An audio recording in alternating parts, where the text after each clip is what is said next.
Како заменик председател на Комисијата за финансирање и буџет би сакал да ве информирам, очигледно ги немате сите информации пред вас.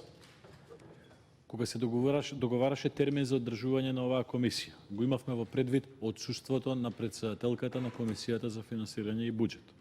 Од тој аспект, координаторот на пратеничката група на ВМРО-ДПМН на господинот Џафери му предложи два други датуми за започнување на комисијата, еден многу порано, еден многу подоцна од она што беше предвидено како започнување, од аспект за да можеме да имаме комисија за финансирање и буџет, која што ќе биде раководена од председателот на Комисијата за финансирање и буџет. Од страна владеачкото мнозинство не би можел да лицитирам и да позиционирам од кого, но од страна на владеачкото мнозинство беше инсистирање токму во овие денови, како што почна 18, 19, прво беше 18, па се побара 19 да биде. Сигурно, од владеачкото мнозинство знаеле кога е отсуството на министерката за финансии, ние не сме знаеле, нити ни беше посочено, иако ние разговаравме на маса со господинот Џафери, посочувајќи дека председателката ќе биде отсутна. Но од другата страна немаше адекватен одговор дека и министерката ќе биде отсутна. Ние го приложивме тоа како информација, тие не го приложија. Ако го приложеа, тогаш порелевантно ќе беше одржувањето на Комисијата за финансирање и буџет порано или подоцна од закажаните термини.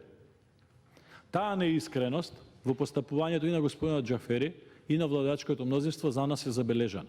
Но е јасен сигнал дека министерката за финансии се нафатила, за жал, иако поголем дел од претениците на ВМРО-ДПМН многу позитивно пристапија спрема неизе во моментот на нејзиниот избор, се нафатила да обавува функција како титулар, не во суштина да ја извршува. Многу жалам што е така, јас навистина се надевам и има простор се уште министерката и да се исправи, млада е, успешна е, има позитивен впечаток за неја и за општата јавност, но она мора да се соочи со реалноста, дека или ќе биде извршител на лошите политики на господинот Заев, или ќе изграде личен кредибилитет.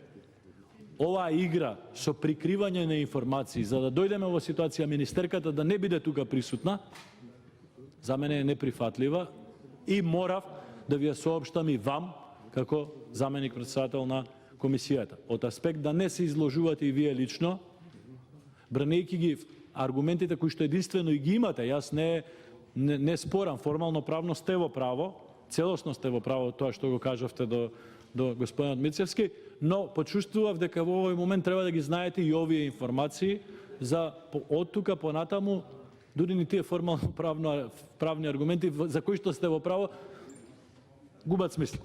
Благодарам.